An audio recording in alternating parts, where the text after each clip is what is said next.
nomeadamente porque vocês estão aqui, falam português, e certamente muitos não sabem muito a respeito desta história da ICA e do capital intelectual. Os PowerPoints estão em inglês e tenho a certeza que a maior parte das pessoas que hoje estão inscritas em broadcast sabem mais da ICA do que vocês. E, portanto, porque temos muita gente inscrita do Brasil e de outros países da União Europeia, onde, felizmente, temos tido a oportunidade de partilhar o projeto da ICA nos últimos anos. Por isso, a conversa, eles vão receber uma mensagem a dizer que há um painel em português e a conversa vai ser uma conversa simples em português. E já agora agradeço ainda estarem a sobreviver aqui, portanto é um dia longo, acredito que muitos de vocês têm outros afazeres e é complicado. E começo por vos falar um bocadinho como é que esta coisa da acreditação da ICA surgiu, porque penso que é importante conhecer a base. Há mais ou menos 10 anos andava eu a tentar organizar a minha tese de doutoramento, e juntamente com o meu orientador, que infelizmente por motivos de provas académicas não pode estar aqui hoje, que seria um prazer ele estar aqui, discutimos vários assuntos, como gestão do conhecimento, gestão do capital intelectual, assuntos que há 10 anos nunca me tinham sido ensinados no sistema de ensino. Basicamente, há 10 anos eu já tinha 2 licenciaturas, o mestrado e tinha ouvido muito pouco falar de gestão do conhecimento ou de gestão do capital intelectual. E por essa altura, portanto, decidi que ia fazer uma tese de doutoramento sobre esta temática do capital intelectual. Portanto, que era nova. A grande decisão, inclusivamente, veio numa conferência onde tivemos a oportunidade de participar, e que verificámos que o grupo de pessoas que dominavam bem esta temática era um grupo muito restrito, na altura facilmente contabilizável por uns 200 ou 300 efetivamente em todo o mundo face àquilo que nós conhecíamos e que dominavam muito bem esta área. E, por outro lado, percebíamos que tudo aquilo que se falava de capital intelectual estava muito associado à competitividade, aos países que serviam já há 10 anos de exemplo, portanto, da Europa, do maior desenvolvimento das empresas, etc. Bom, o projeto de doutoramento da Florinda Matos foi a construção de uma proposta de modelo de auditoria de capital intelectual e, a certa altura, vendo que havia tantos modelos e tantas situações, surgiu a ideia, e se nós pudéssemos certificar ou acreditar a gestão do capital intelectual? Esta ideia tinha por base aquilo que se faz, nomeadamente no ensino superior, quando algumas instituições do ensino superior conseguem o mais alto grau de acreditação, nomeadamente as business schools, que têm um sistema equis. E que são só algumas no mundo. Em Portugal, penso que quem tem acreditação é a Nova e é a Católica, que mais nenhuma universidade ainda o conseguiu, e, portanto, pensámos que poderiam haver vários patamares, quer uma acreditação, portanto, para o nível dos melhores, quer uma possível certificação de capital intelectual. E daí surgir a ideia de constituirmos uma associação sem fins lucrativos, que eu costumo dizer que algumas pessoas que acreditaram no processo desde o início se juntaram a mim e vamos constituir esta associação. Portanto, a associação foi constituída em abril de 2010.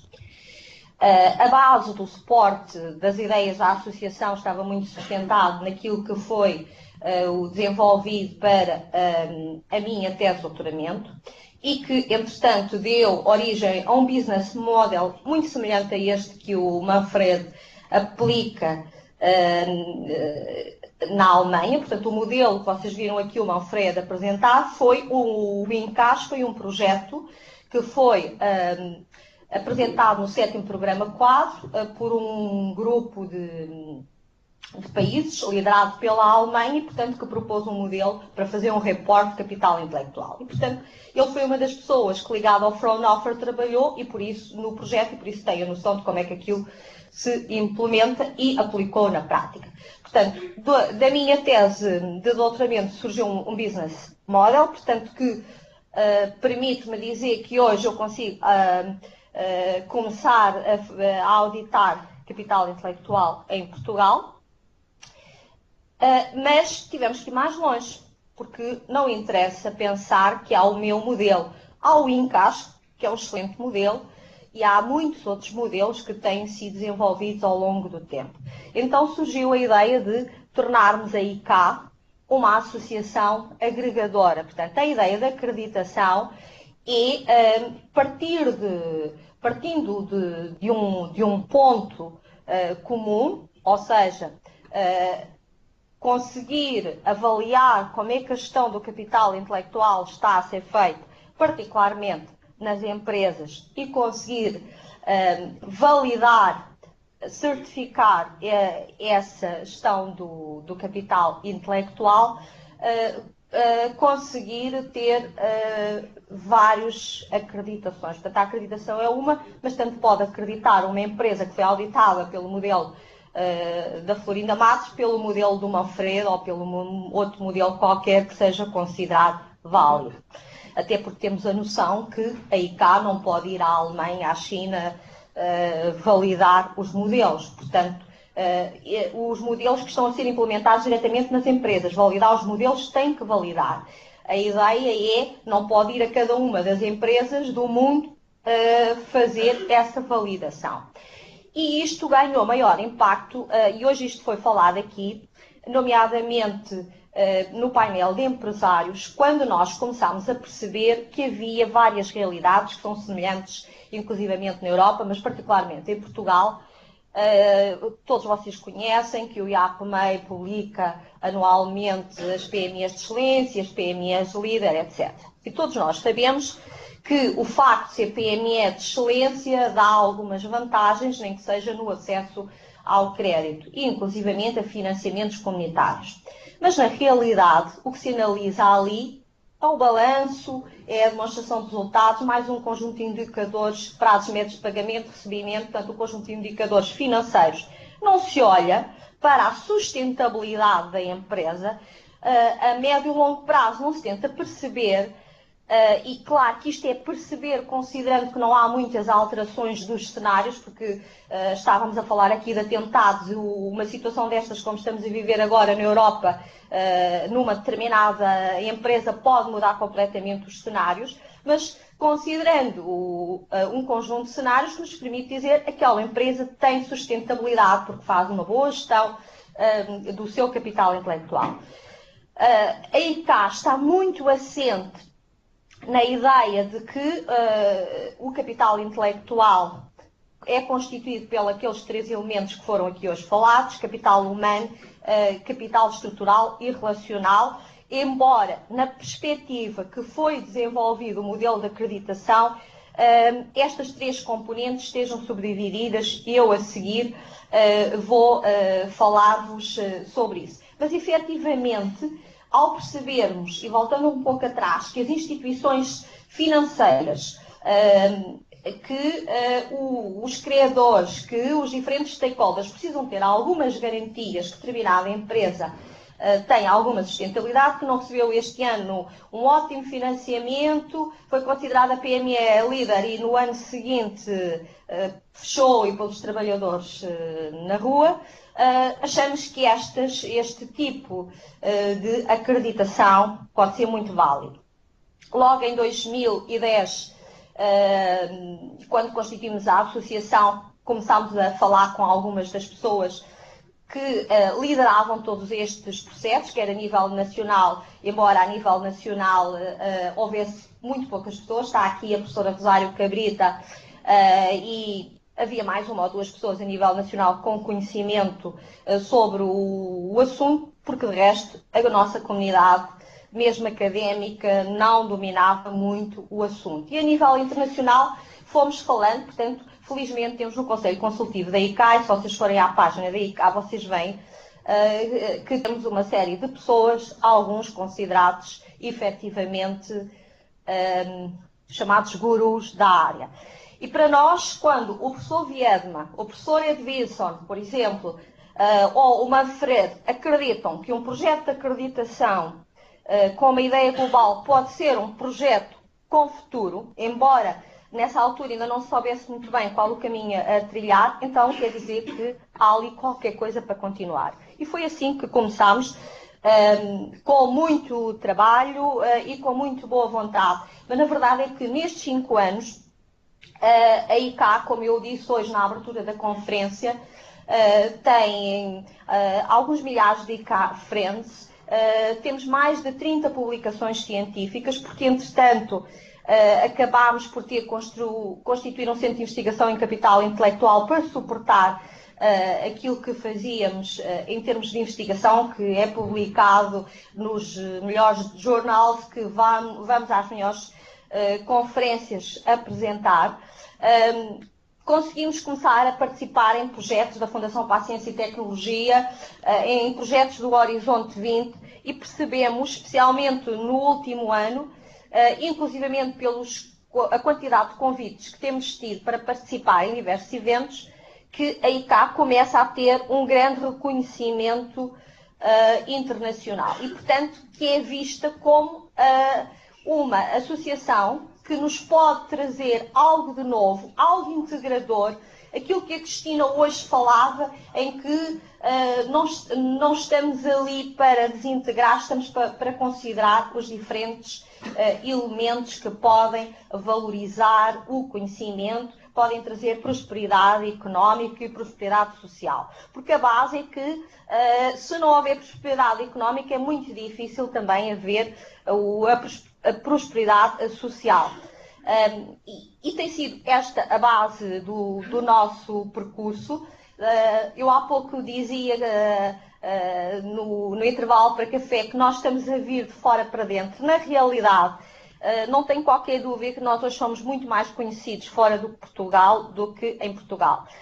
O fazer esta conferência foi dizer, meus senhores, estamos em Portugal, está mais do que demonstrado que os países que fazem uma melhor gestão de capital intelectual são mais inovadores, são mais competitivos, e isso tem implicações ao nível de desenvolvimento económico e social, portanto isto numa dimensão macroeconómica, mas também aplicado às empresas. Nós precisamos, nem que seja de uma forma muito simples, de começar a olhar para estes ativos, portanto os chamados ativos do conhecimento, de outra forma.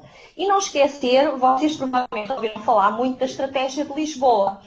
O pilar fundamental da Estratégia de Lisboa, que foi assinada em Lisboa em 2000, era o desenvolvimento de uma Europa, aliás eu vou falar isso daqui a pouco, era o desenvolvimento de uma Europa com um crescimento muito assente nos ativos do conhecimento. E a previsão era em 10 anos, portanto até 2010. Efetivamente nós estamos em 2015 e cada vez vemos mais diferenças a vários níveis. Portanto, tudo aquilo que está na base hoje dos programas europeus para o desenvolvimento, para a inovação, para a competitividade, para a igualdade, coisas está muito assente nestes ativos. E o que se sente é que as empresas não sabem ainda como podem utilizar estes ativos de uma forma mais rentável, portanto, conseguindo vantagens competitivas, conseguindo maior rentabilidade. Os nossos decisores políticos a nível local, por exemplo, a nível das câmaras, a nível das regiões e muito menos a nível do país, a maior parte deles tem muita dificuldade ainda a perceber estes termos na prática, embora eles comecem a entrar no discurso, portanto muitos falam em capital humano, economia do conhecimento, mas na prática nós não vemos ações concretas que nos permitam concluir que efetivamente eles têm consciência e estão a aplicar medidas neste sentido. Por exemplo, só para terem uma noção, ao nível da administração pública, o Governo do Brasil está a investir, com todos os problemas que eles têm, está a investir fortemente em programas de gestão do conhecimento na administração pública, para tentar tornar mais eficaz, eficiente a administração pública. Em Portugal eu não conheço nenhum governo que tenha criado especificamente um programa para a gestão do conhecimento nas diferentes empresas ligadas à administração pública. Por outro lado, nas nossas universidades e nos nossos politécnicos, aparece lá de vez em quando uma unidade curricular que se chama Gestão do Conhecimento, de vez em quando em que se fala um bocadinho. De resto, não conheço propriamente especializações nessa área. Se vocês fizerem uma pequena pesquisa na internet, encontram-nos noutros sítios. Portanto, isto a diferentes níveis, porque se vocês ouviram o Manfredo há pouco dizia que o grande contacto que as entidades, as câmaras de comércio, etc., que o leva a contactar com empresas. Portanto, nós ainda não conseguimos, mas estamos a chegar lá, uma vez que neste momento estamos com reuniões marcadas com tudo e mais alguma coisa de entidades e, portanto, esperamos que os nossos decisores das instituições, nomeadamente quando falo de instituições, falo da ANI que esteve aqui hoje, falo do IAPMEI, falo da FCT, que felizmente nos reconheceu o Estatuto de Mecenato Científico e, portanto, não foi só a FCT, porque o Estatuto de Mecenato Científico é um processo entre a FCT e o Ministério das Finanças, mas precisamos de chegar mais longe e que percebam que a ICA não está aqui para ser mais uma associação sem fins lucrativos, muitas vezes para consumir recursos, está aqui para tentar melhorar a competitividade da nossa economia de uma forma global, dentro daquilo que possamos conseguir fazer. E, portanto, este é um caminho que tem sido longo, portanto, com este fórum, apesar de haver muita gente que faltou, e efetivamente nós tivemos muito mais gente em broadcast do que presencial, portanto, ontem à noite tínhamos cerca de 100 pessoas inscritas presencialmente, vocês viram as pessoas que estiveram aqui hoje, e, portanto, e vocês são os resistentes, portanto, demonstra que estas coisas, ok, as pessoas inscrevem-se, mas na prática depois não se mobilizam, ainda por cima com um painel, como nós tivemos aqui, que às vezes é difícil de encontrar em muitas outras conferências, mesmo daquelas conferências que têm valores muito elevados. E, portanto, isto demonstra um bocadinho o panorama, mas, portanto, nós não desistimos. Neste momento vamos trabalhar arduamente para conseguir transformar a ICA efetivamente na entidade agregadora da gestão do capital intelectual, em primeiro lugar em Portugal, e, portanto, isso é claramente um processo político, seja com qual for o governo, portanto, mostrar aos senhores que nos vão governar nos próximos tempos que têm que olhar para estes ativos de uma forma diferente daquela que tem sido feita anteriormente, mas também noutras frentes. Eu vou tentar passar aqui isto muito rapidamente, porque eu acho que não deve ter muito tempo. Tudo isto que vocês desculpem lá, mas eu quero chegar aqui essencialmente a este ponto que é para nós um objetivo, haver reconhecido nacional e internacionalmente a acreditação do capital intelectual e, como eu acabei de dizer, portanto, ter o nosso trabalho reconhecido pelos nossos decisores políticos e pela Comissão Europeia. Promover a cooperação científico-tecnológica, portanto, na comunidade em geral, porque nós queremos fazer aquela ligação que hoje aqui se falou e que também é muito difícil de conseguir, que é a ligação entre o sistema científico-tecnológico e o meio empresarial. Muitos de vocês sabem que são feitas centenas, milhares de trabalhos de investigação, de teses, muitas delas financiadas com dinheiros públicos e, na prática, isso não passa para o sistema empresarial. Portanto, não há um foco nas necessidades reais do sistema empresarial. Portanto, um dos nossos objetivos, e que aliás tem a ver com um projeto que estamos a desenvolver no âmbito do programa Horizonte 20, é facilitar essa transferência de conhecimento entre o sistema científico-tecnológico e ao mesmo tempo aquilo que é as empresas ou que são os decisores nas diferentes regiões. Portanto, esse é um dos objetivos. E para isso, portanto, vamos continuar a fazer pesquisa, tendo em vista a cooperação a nível económico e social, sempre baseada na gestão do capital intelectual.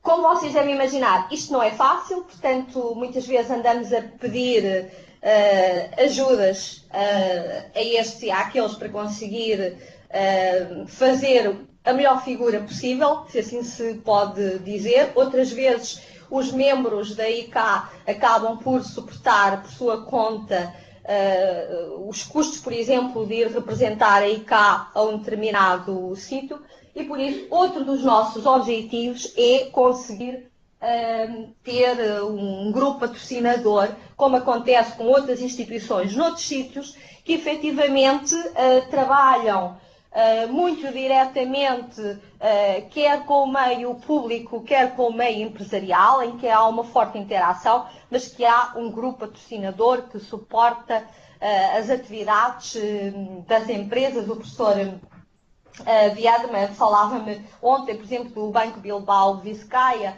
e outros bancos que suportam atividades específicas de determinadas entidades, cujo papel é reconhecido e, portanto, a partir de agora, independentemente de todo este trabalho que queremos fazer e que faz parte dos nossos objetivos para o próximo ano, nós queremos tornar a ICA mais sustentável e, portanto, não ser uma associação pequenina como é, porque é pequenina não por falta de trabalho. Portanto, foi-nos dito recentemente na FCT que nós tínhamos mais produção do que algumas instituições de ensino superior portuguesas e, portanto, isso é capaz de nos fazer pensar, então, alguma coisa não está bem neste sistema, porque nós, sem meios, estamos a conseguir fazer coisas que os outros, com muitos meios, muitas vezes não conseguem fazer.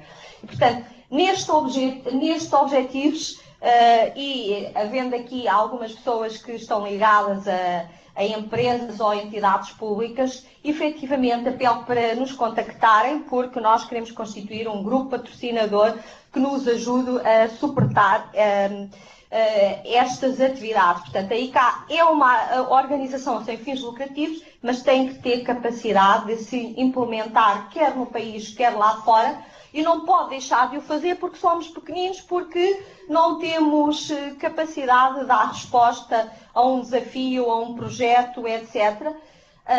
E provavelmente alguns de nós que estamos aqui, que tiramos muito do nosso tempo, felizmente, com muito gosto, com muita paixão, para trabalhar gratuitamente nos projetos da ICA, no futuro temos que repensar essa situação. Mas é com grande gratidão que hoje chegamos aqui e que vimos conversar, especialmente os diferentes painéis que foram abordando a questão, começando desde o primeiro orador, o engenheiro Miguel Botelho, até depois à Cristina, ao painel de empresários, ao professor Viedma, ao Manfredo. Portanto, todos abordaram esta questão da gestão do conhecimento e da gestão do capital intelectual de uma forma muito objetiva, muito prática, vendo como é que isto pode transformar-se em retorno de alguma forma, e é por aí que nós queremos ir. Convido-os a associarem-se à ICA, portanto é ir lá à página, fazer o download, preencher. Temos muito gosto em ter associados, porque há aqui pessoas que não são associadas da ICA, e que será uma forma de acompanharem muito mais de perto o nosso trabalho. Convido-os a contactar-nos, como foi falado aqui, a fazer networking, a proximidade, a explorarmos áreas comuns. Acho que o trabalho que podemos fazer juntos pode ser muito interessante.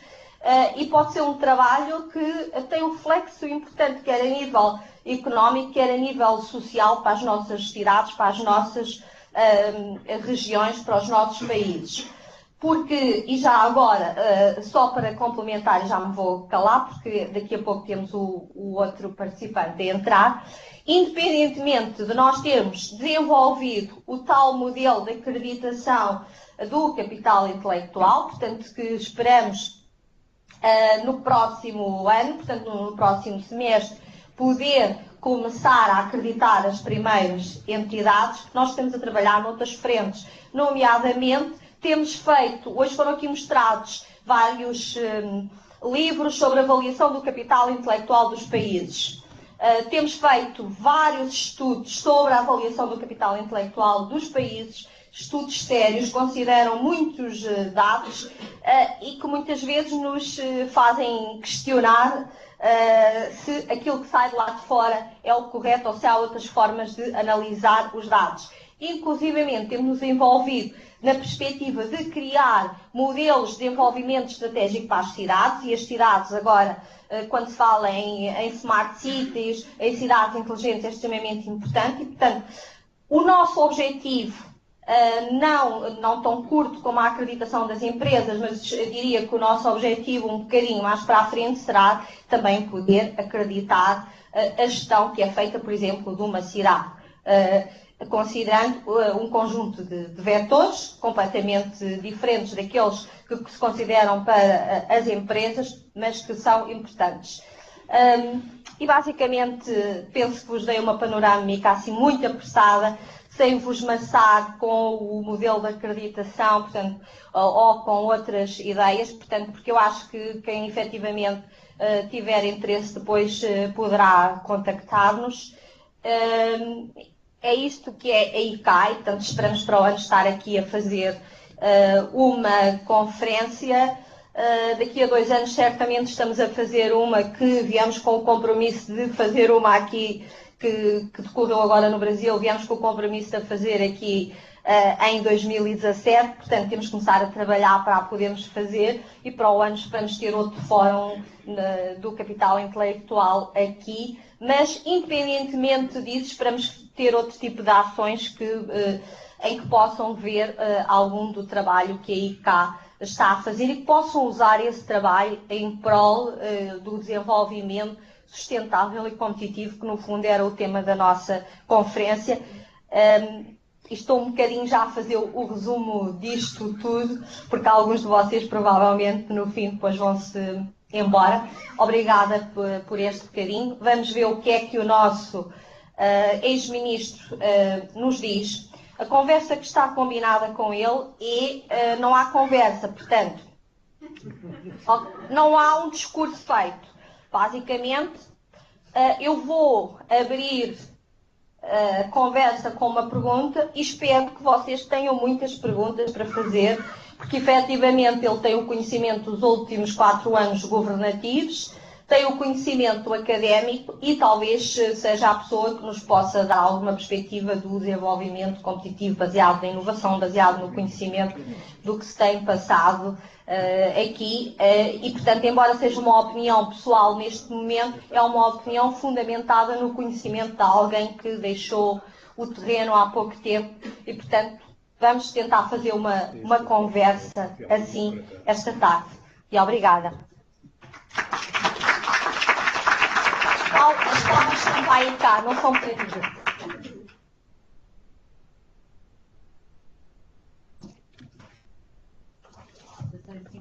Ok. Então vamos começar a tentar. Ainda não? Eu vou mandar-lhe um e-mail a dizer quando que pode entrar.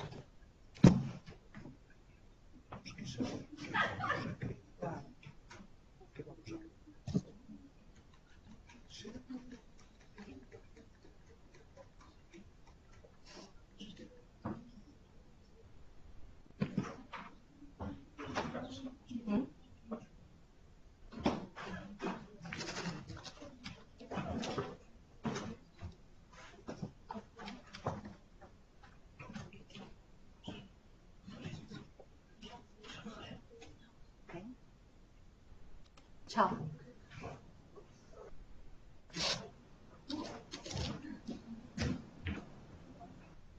I will tell you. is the same about Ika. Yeah. But they understand.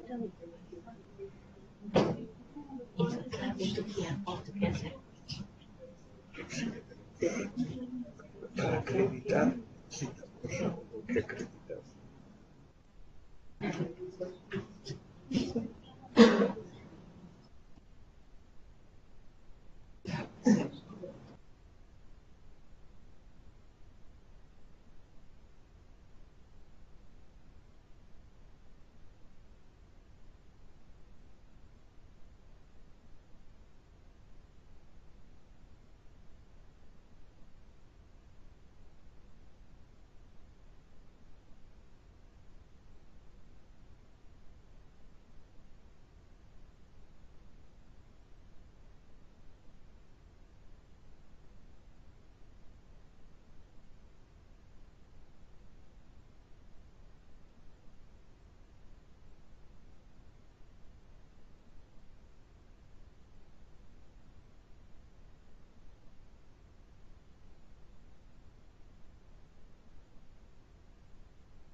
Sim, foi. Não quer dizer, não sei. Florinda, boa noite. Ok.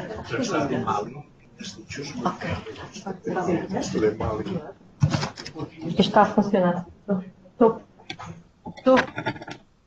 Está sim. Olá, como está? Olá, boa tarde. Estás tarde. a ver? Estou sim, senhora. Muito bem. Então, bem-vindo a esta sessão. Hoje estamos mesmo a utilizar aqui toda a tecnologia. Já tivemos uma sessão diretamente da Alemanha e agora a sua de Florença. Portanto, estamos a demonstrar que hoje a tecnologia quebra todas as distâncias. Obrigada por estar aqui. Portanto, temos um grupo de resistentes. Ao longo do dia, muitos têm ido às suas vidas, mas os que aqui estão extremamente interessados. Há pessoas que provavelmente não o conhecem, até porque temos aqui algumas pessoas que não são portuguesas, embora falem português. Neste momento, todos os que estão aqui na sala falam português. Temos alguns estrangeiros que estão ainda em broadcast, mas acho que este ponto poderia ser importante fazê-lo em português, e por isso, se quiser falar em português, estamos completamente... Como preferirem. Completamente à vontade, e por isso iríamos avançar. Eu sugeria que fizesse só uma breve apresentação e a seguir lançávamos umas questões e íamos conversar aqui uns minutos. Muito bem. Em primeiro lugar, muito obrigado pelo convite, pela oportunidade de conversar convosco, mesmo que seja através do Skype ou de videoconferência. A oportunidade só para tocar algumas impressões sobre o tema que me propuseram. Eu vou ser muito breve, porque acho que é mais interessante depois, eventualmente, termos uma conversa, trocarmos impressões e responder a algumas das questões que me queiram colocar. A questão, sobretudo, que me parece mais interessante abordar tem a ver com a relação entre o capital intelectual, o capital humano e o reforço da competitividade. Nós temos dito, sobretudo no caso português, mas no caso europeu em geral, e é interessante notar que, embora a Europa tenha tido algum aumento da sua competitividade e tenha empreendido até processos de reforma importantes em muitos Estados, continua a perder competitividade em termos relativos com os seus principais competidores a nível global, e isso não deixa de ser preocupante. E se nós tivermos de identificar os principais fatores de competitividade, para além daqueles que são os fatores de contexto conhecidos, questões como a fiscalidade, a burocracia, as infraestruturas, a estabilidade política, económica e social de um país, há variáveis extraordinariamente importantes e que hoje em dia assumem cada vez talvez mais relevância e que estão em relação muito próxima com a questão do capital humano, do reforço dos recursos humanos e da capacidade desses recursos humanos. Questões que têm a ver com a inovação, com a mudança e a melhoria dos processos de organização, dos processos produtivos, com o reforço da produtividade que daí pode resultar, da eficiência, com o reforço de questões que têm a ver com marca, com comercialização, com capacidade de internacionalização. Todos esses fatores são fatores nos quais o reforço do capital humano é extraordinariamente importante. Nós, no nosso país, em Portugal, temos tido, e é importante dizê-lo, uma evolução significativa e muito positiva no reforço das qualificações da nossa população nos últimos anos, mas estamos ainda bastante atrás, mesmo dos outros países da União Europeia. Quando se fala em Portugal que nós temos uma das gerações mais qualificadas, nós, ao nível daquilo que se pode designar de fluxo, ou seja, comparando a mesma geração, a geração mais jovem até aos 35 anos, não estamos muito longe da média europeia, também não estamos muito melhor que o resto da Europa, mesmo aí, mas estamos, digamos, mais próximos da média europeia. Mas depois pensarmos em termos de stock, ou seja, da globalidade da nossa população, o nosso atraso ainda é muito significativo, o que significa que, mesmo que o investimento que temos vindo a fazer no nosso país, em termos de reforço das qualificações, reforço dos nossos recursos humanos, tenha sido significativo e continua a ser muito significativo e deva continuar a ser muito significativo, nós temos um atraso extraordinariamente relevante e que demorará sempre bastante tempo a conseguir recuperar e a conseguir colocar-nos numa situação semelhante à dos nossos outros parceiros europeus. Depois a questão do reforço do capital humano não tem a ver só com uma questão de qualificações. Tem a ver também com a capacidade de depois tirar partido, por exemplo, dessas pessoas qualificadas. Nós em Portugal temos um problema muito grande, muito significativo, de transferência de conhecimento do nosso sistema científico, por exemplo, para as empresas. Eu diria até mais em termos mais globais de transferência de conhecimento do sistema científico para a sociedade. Também na administração pública, por exemplo, não se tira suficientemente partido dos recursos qualificados que já vamos tendo no nosso sistema científico, da investigação que aí vai sendo feita também. Nós tivemos também, ao nível do crescimento do nosso sistema científico, uma evolução positiva, mas ela teve uma repercussão muito limitada na transferência desse conhecimento.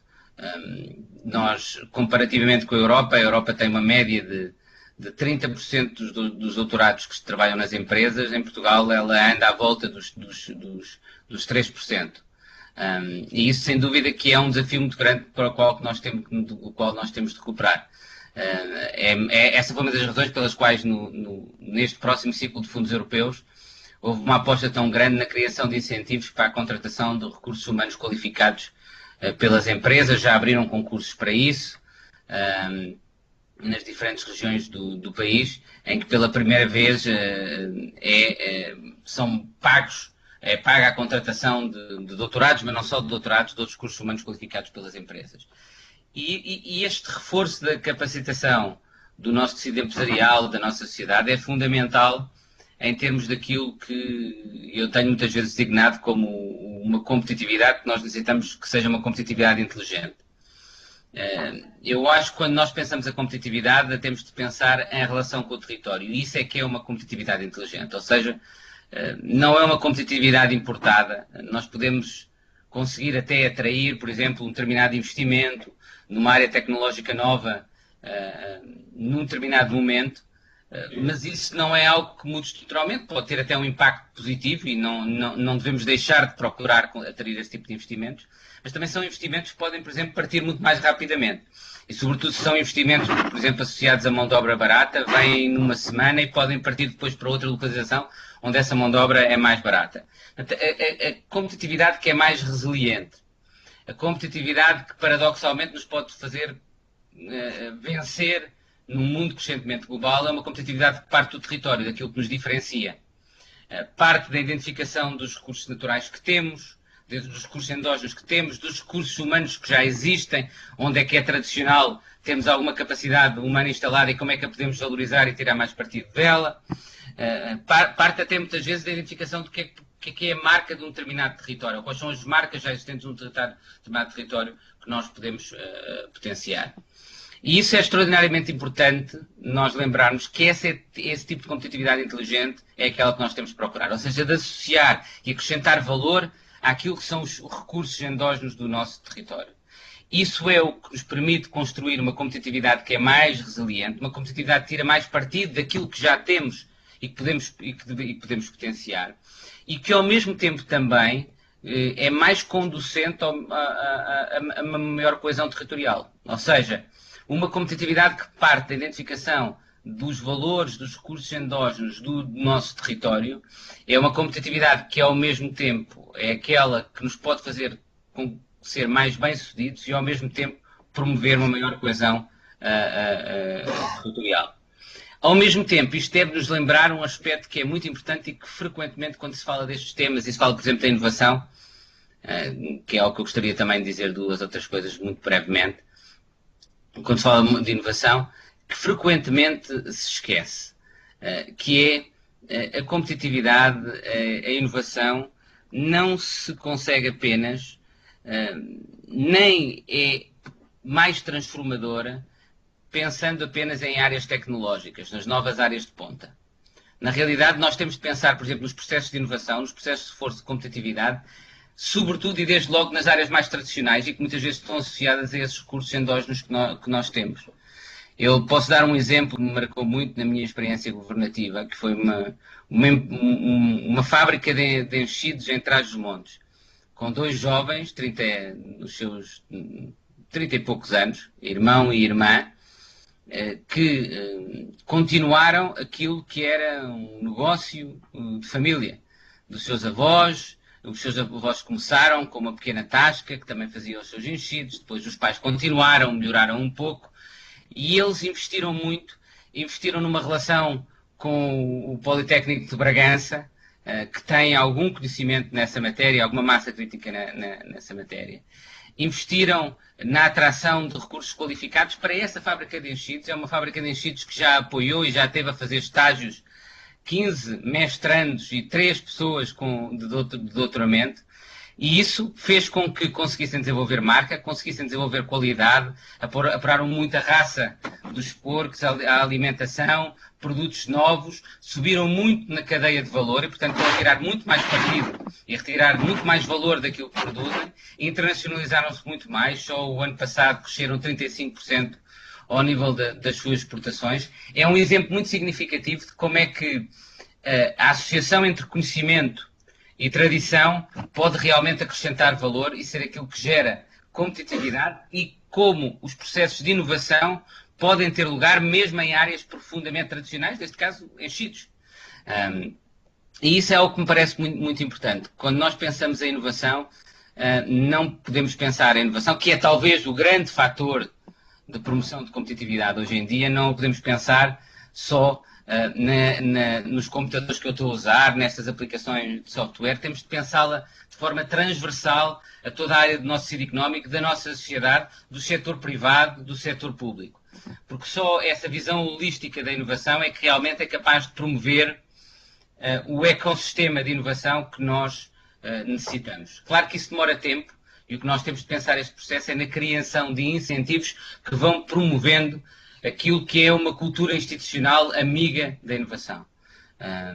Porque não é fácil, e essa talvez é a grande dificuldade da inovação, antecipar aquilo que vai inovar.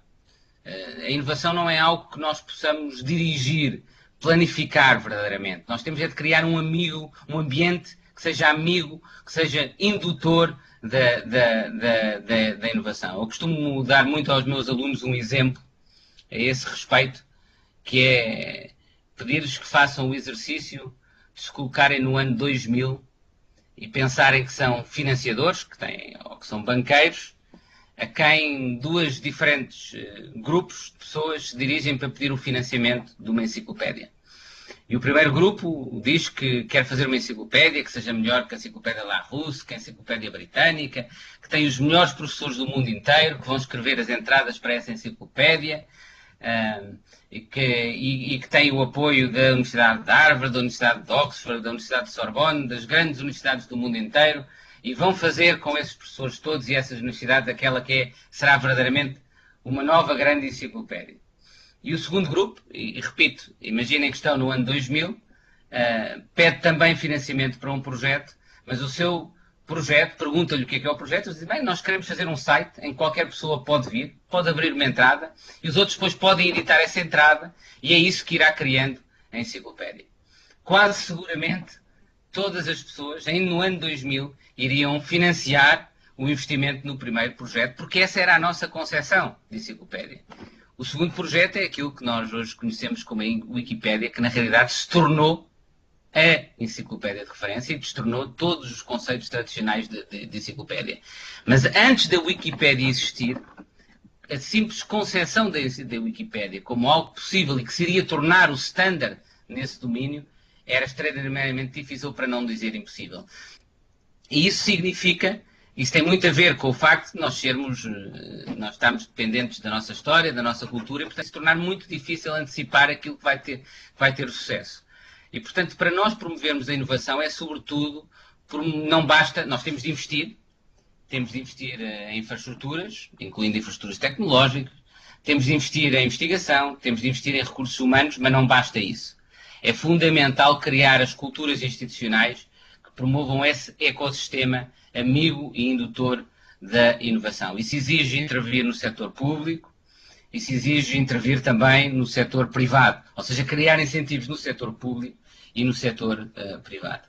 E aí há 3 grandes variáveis que nós temos de promover para criar essas culturas institucionais indutoras e promotoras da inovação, que são culturas que têm de ser mais cooperativas, promover a cooperação, promover a meritocracia e promover a iniciativa e o risco.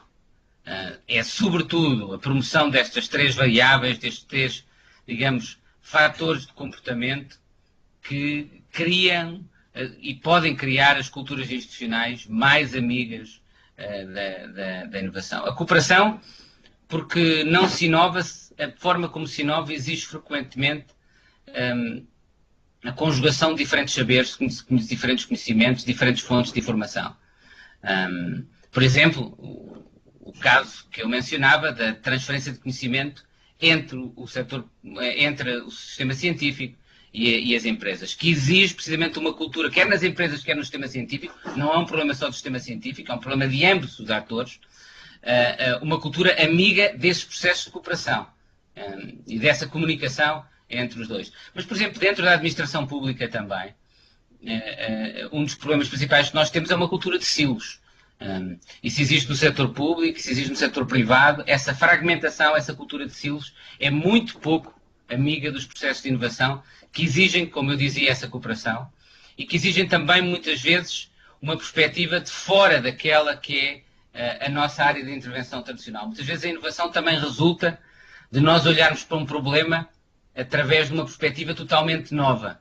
E isso, mais uma vez, acontece quando juntamos diferentes áreas de conhecimentos, quando juntamos diferentes atores, quando juntamos diferentes domínios da sociedade. E, portanto, a criação desta cultura cooperativa, desta cultura de rede, é fundamental e é um dos grandes obstáculos que nós temos, penso, ao sucesso dos processos de inovação. Os outros têm a ver precisamente com essa promoção de uma cultura meritocrática, que é extraordinariamente importante. Nós temos de promover no nosso sistema científico muito mais, temos de promover nas empresas, passando também por um regime de concorrência maior, temos de promover na administração pública. E, por último, a capacidade de correr risco, ter iniciativa, e isso tem como contrapartida o aceitar o falhanço. Ou seja, é fundamental aceitarmos que o erro, que o fracasso faz parte do processo de inovação. Nós sabemos que os sistemas onde se inovam mais são aqueles em que a taxa de fracasso e a taxa de falhanço é superior também. E sabemos que no mundo, por exemplo, das novas tecnologias, das aplicações informáticas, que é daqueles em que se inova mais, a taxa de insucesso é também das mais elevadas.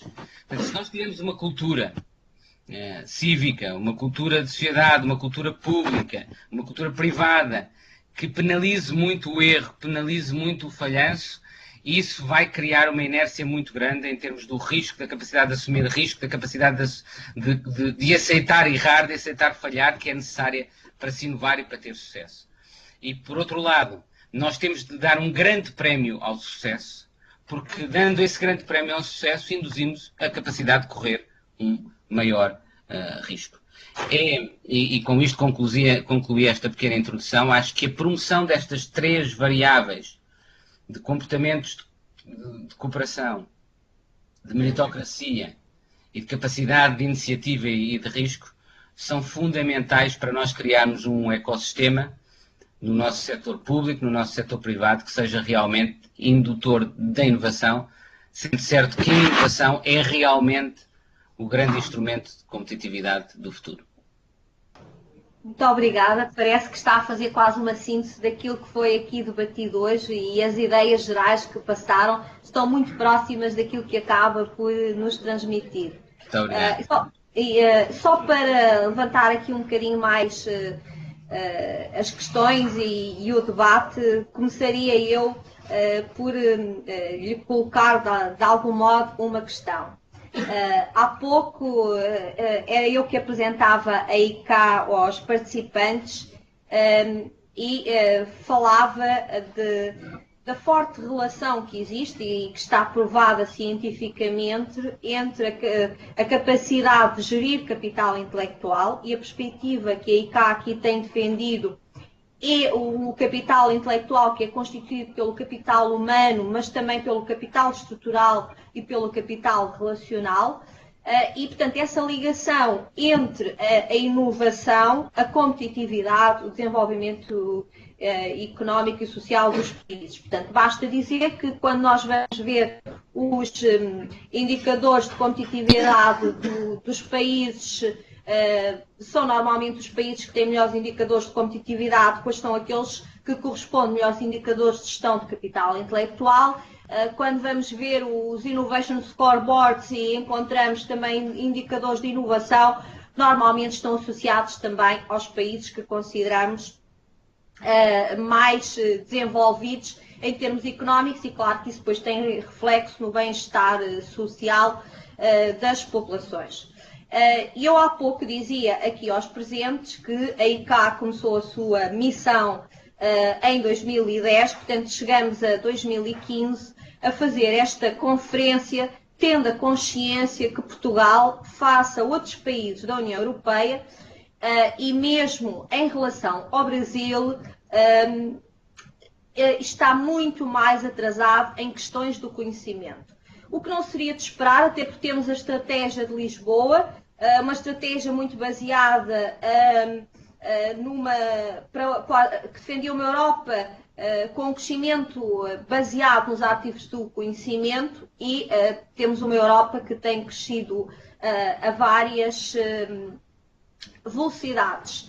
E, portanto, quando se fala em gestão do conhecimento na administração pública em Portugal, tem alguma dificuldade em encontrar casos reais de boas práticas. Quando se fala em gestão do conhecimento ou de capital intelectual nas nossas empresas, existem efetivamente excelentes casos que são muito inovadores, e ainda hoje tivemos aqui a Ciscog, portanto, que faz a gestão de alguns metros, Londres, Holanda, Lisboa, e que é um excelente exemplo. A própria Microsoft ou a Grand Design, que é uma empresa de moldes que exporta quase 100% da sua produção. Portanto, temos casos de boas empresas com boas práticas de gestão do conhecimento e de gestão de capital intelectual, mas temos muita dificuldade em expandir isto. Portanto, de uma forma geral, as nossas empresas,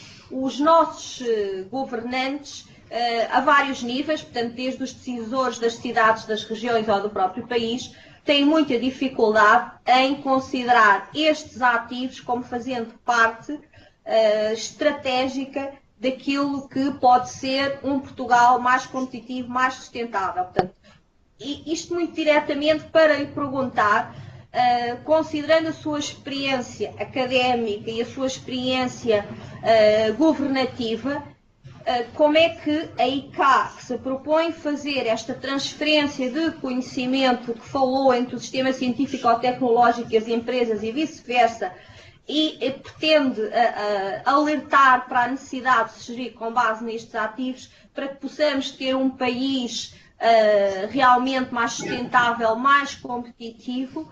Como é que nós podemos chegar aos decisores, neste caso às empresas ou mesmo às instituições com um cariz mais público, por exemplo? Como é que nós conseguimos explicar a uma entidade como o IAPMEI que é importante introduzir a avaliação do capital intelectual nas avaliações que são feitas nas empresas, que não se pode fazer uma avaliação apenas baseada em critérios financeiros que muitas vezes são muito falíveis. Existem outros critérios extremamente importantes. Como é que nós podemos chegar a estes intervenientes se eles mesmos ainda não estão muito familiarizados com os temas?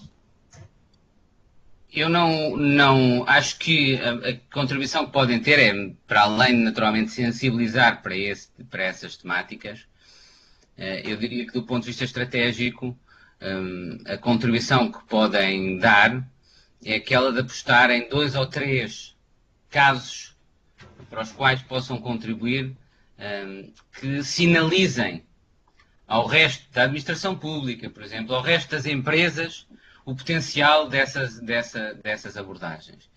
Eu não acredito, não acreditava antes de estar no governo, também ainda não acredito, ao menos acredito depois de ter estado no governo, que se consigam fazer reformas globais que mudem tudo ao mesmo tempo.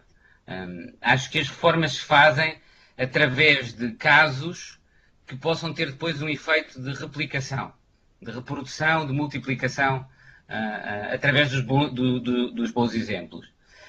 E aí posso-vos dar, por exemplo, posso-vos mencionar aquilo que nós introduzimos, no sentido de que essas práticas, pouco a pouco, possam vir a ser alargadas e em determinadas, sobretudo, escolher instituições que tenham esse potencial de servir de exemplo ou que tenham o potencial de escalabilidade, de aumentar a escala desses exercícios e as réplicas a que podem dar lugar também.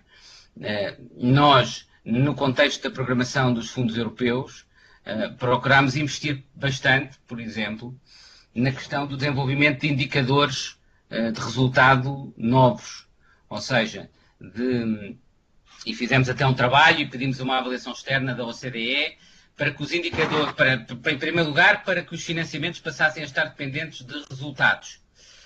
E que esses indicadores fossem verdadeiros indicadores de resultados, não indicadores de realização, ou seja, não interessa tanto se o projeto foi feito inteiramente e se foram executados fisicamente os aspectos, é os resultados que são atendidos que são importantes, e fazer isso.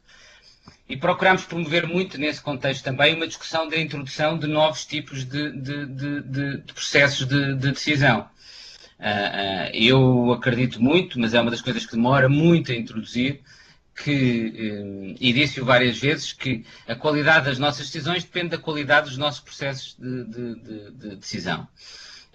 Gostava muito que a preparação das políticas públicas atendesse a domínios que hoje em dia ainda atende muito pouco, como por exemplo aspectos da ciência comportamental, de desenvolvimento de capital social, que foi algo que mencionou, a lógica relacional, que são, mas a verdade é que nós temos muito pouca massa crítica nesse domínio e, portanto, o que podemos é ir pouco a pouco introduzindo isso. E demora muito tempo. Nós desenvolvemos um projeto novo, que é o programa do Portugal Inovação Social, que o professor Filipe Santos dirige, que tem também uma lógica, por exemplo, muito inovadora, na introdução de novas métricas de inovação ao nível das políticas públicas. É um programa no qual eu acredito muito, que vai apoiar pequenos projetos, mas numa lógica de multiplicação muito importante. No domínio da administração local, introduzimos um programa muito inovador, que é o programa Capacitar, que é um processo de formação, quer dos próprios autarcas, presidentes de Câmara, vereadores, secretários executivos das comunidades intermunicipais, mas também dos funcionários dessas administrações locais, numa lógica precisamente de lhes dar ferramentas novas, não na lógica simples de ensinar gestão financeira, não, mas é uma lógica de que os próprios processos de aprendizagem são novos. Por exemplo, através da aprendizagem entre pares, na criação de uma rede de cidades criativas que vão trocar informação entre si, ter uma plataforma web através da qual vão trocar as suas experiências, introduzir um programa de Erasmus inovador ao nível das autarquias portuguesas com autarquias estrangeiras que nós passamos a financiar.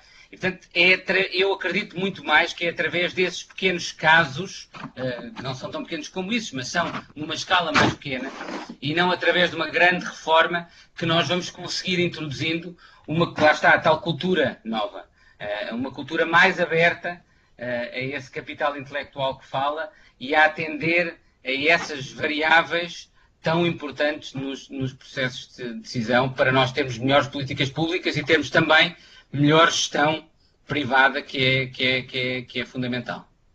Muito obrigada. Vou ver que deve haver aqui mais questões. Vou passar o microfone. Bem. Boa tarde. Boa tarde. A ouvir. Não sei se está ligado. Tá. Estou a ouvi-la. Pronto.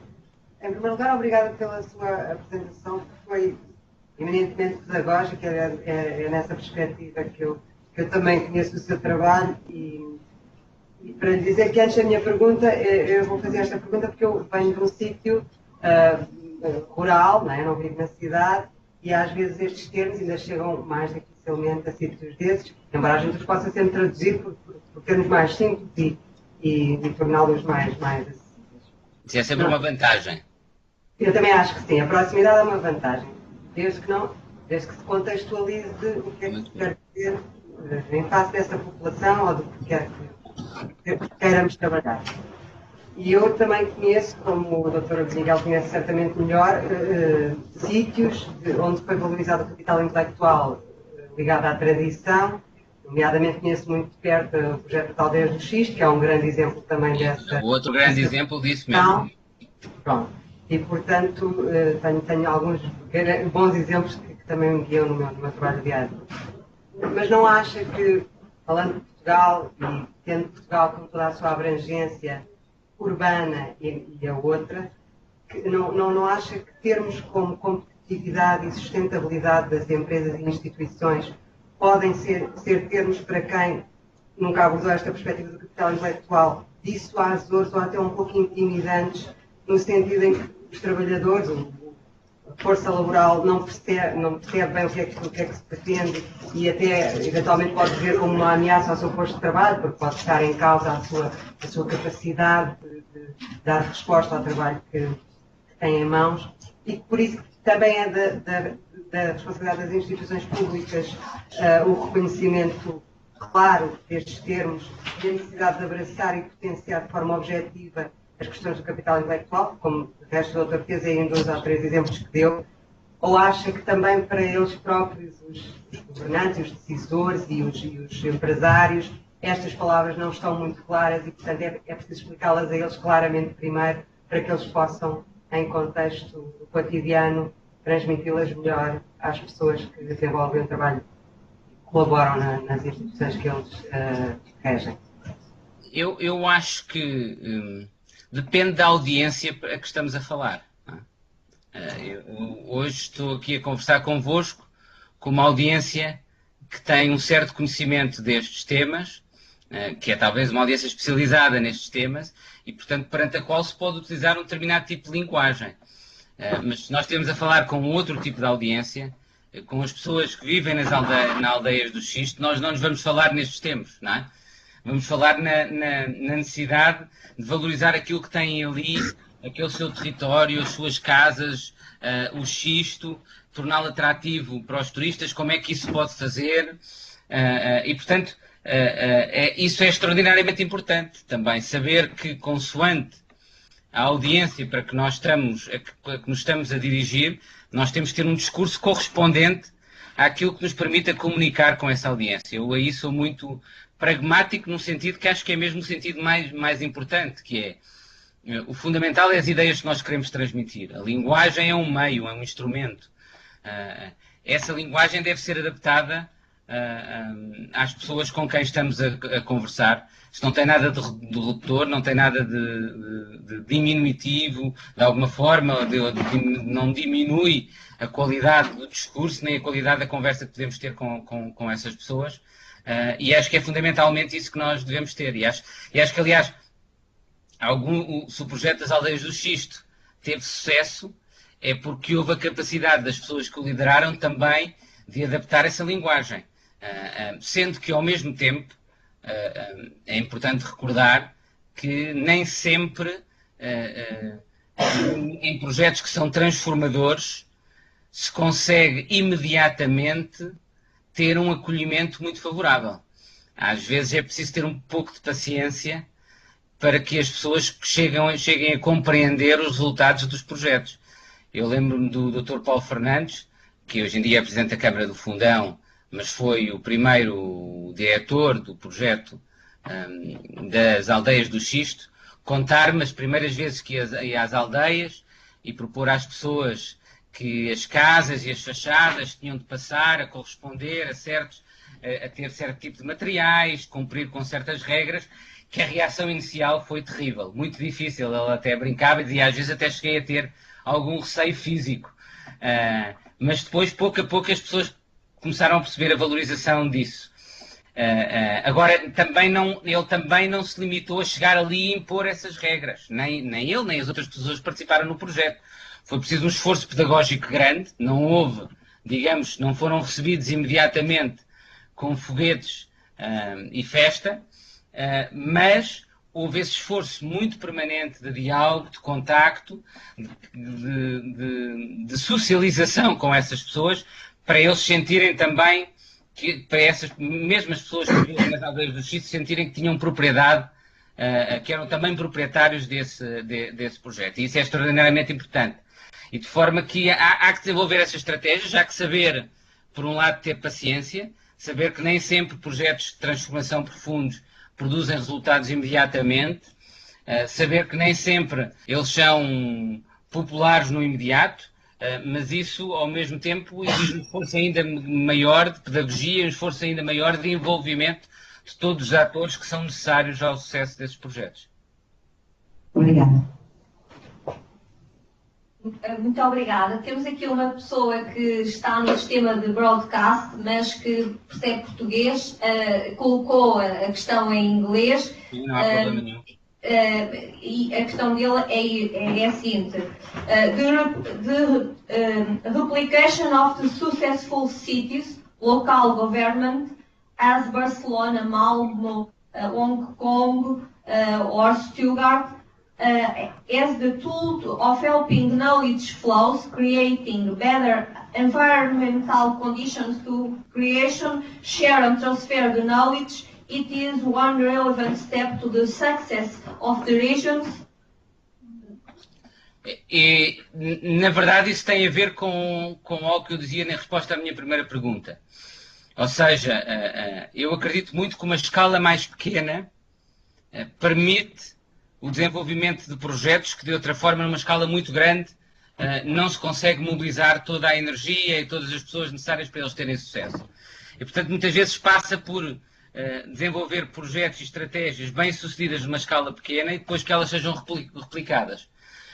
É por isso que eu acredito muito na necessidade de utilizarmos as comunidades locais, os municípios, como instrumentos que depois podem permitir a multiplicação desses projetos. E, ao mesmo tempo, como instrumentos de experimentação. Eu acredito muito em processos de descentralização, porque acho que a descentralização permite a experimentação competitiva. E aquilo que seja uma estratégia de sucesso desenvolvida num certo município, depois poder ser replicada, reproduzida por outros municípios, ou aplicada numa escala e num nível de governo superior. E daí também a aposta muito grande do tal Programa de Portugal de Inovação Social, no apoio a políticas públicas inovadoras ao nível local. O Portugal de Inovação Social vai desenvolver, vai apoiar muito particularmente inovação ao nível de políticas públicas numa escala local, medir os resultados dessa política pública inovadora e depois premiar esse sucesso e permitir também o seu alargamento a outros municípios, a outras comunidades. Portanto, eu acho que esses exemplos, por um lado, que essa escala mais pequena é crucial do ponto de vista estratégico e do ponto de vista de teste de novas políticas e de abordagens mais inteligentes ao nível do desenvolvimento de políticas públicas e na promoção de diferentes dimensões do capital humano, daquilo que designou de capital intelectual, e ao mesmo tempo é o instrumento adequado para depois permitir a sua multiplicação, a sua reprodução em escalas mais alargadas. Ok, muito obrigada. Penso que estamos no tempo. Quando muito, uma pergunta rápida. Vou passar o microfone ao professor José Maria Viedma. Não posso falar bem em português. Mas you can ask it in English. Or... You can speak in English, please. That's absolutely fine. My question is the following. I read in the Global Competitiveness Index of Portugal, there is a list of the most problematic factors for doing business. Mm-hmm.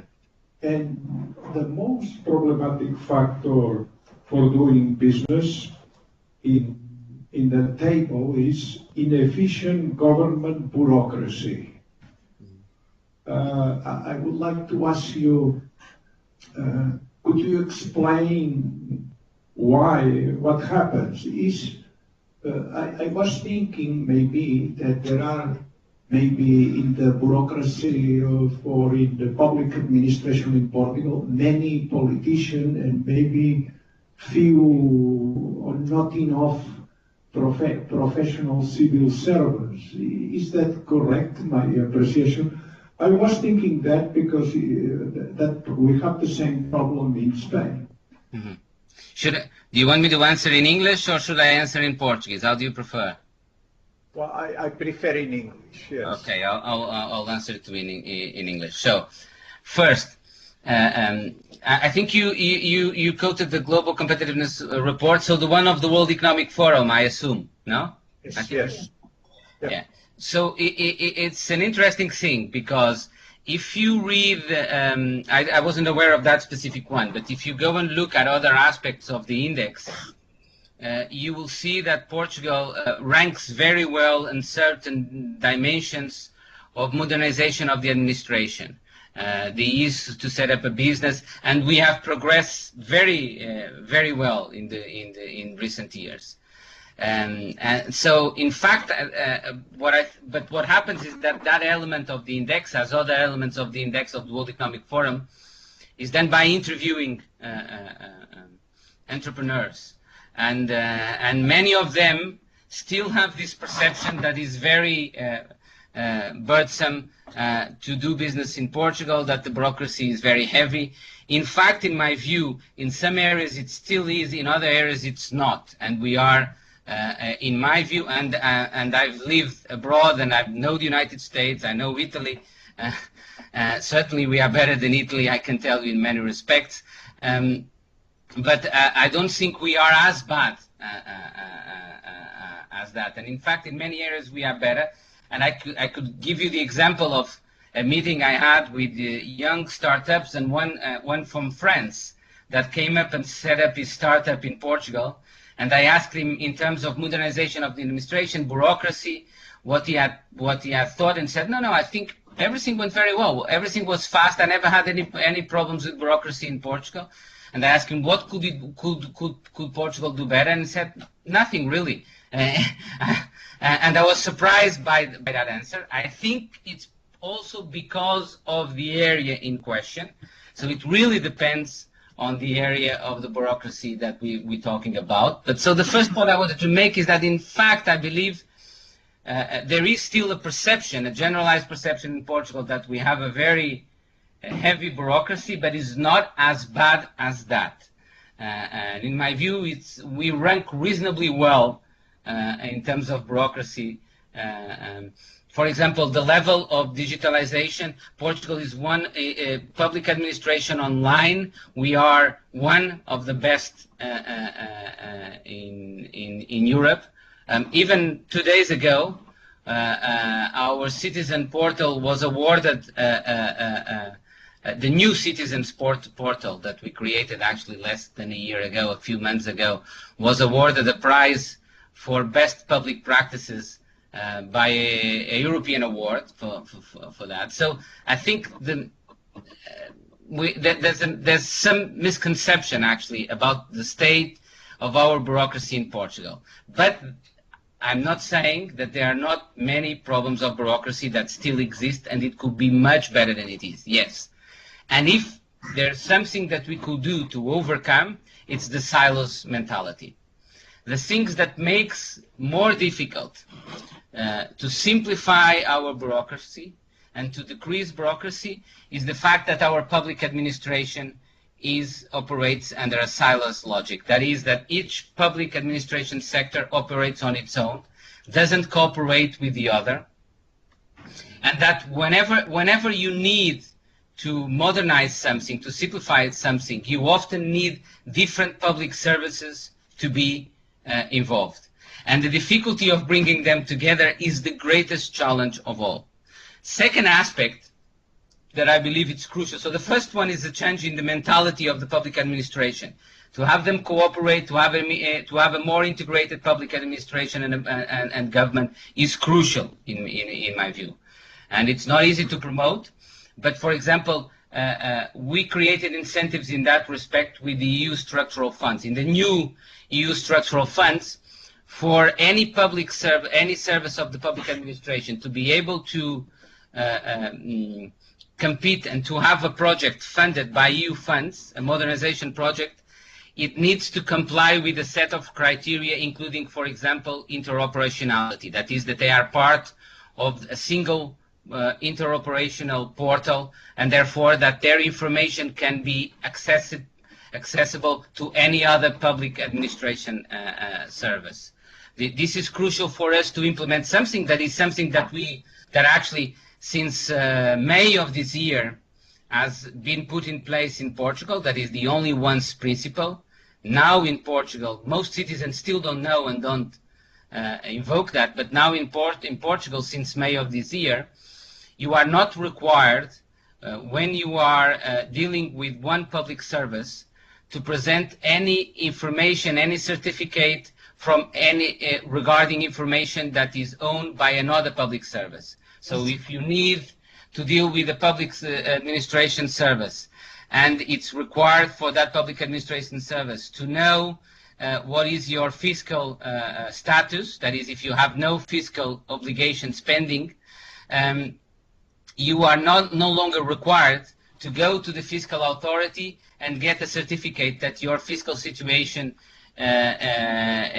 is regular and that you have no obligations pending towards the tax authorities. It is the public service in question that has to obtain that information from the other public service. That's what we call the only once principle, and it is mandatory to all public administration services since May of this year. But its operation will only be fully smooth once all public services will be on this interoperational portal. And their participation on this, it's the resistance to participate and to integrate on a single portal is very strong, and that's why we created this incentive in terms of the structural funds of saying, if you want to have funds, you need to comply with this, as you need to comply with a series of other conditions that are aimed at promoting this cooperation and integration. So integrating public administration, integrated governance is crucial to the modernization. It's the step that we lack for a new level of modernization, and to fully implement a lot of things that we already have in place but are not fully implemented because of that lack of integration. The second crucial aspect, in my view, is the fact that it's something very simple and at the same time very complicated.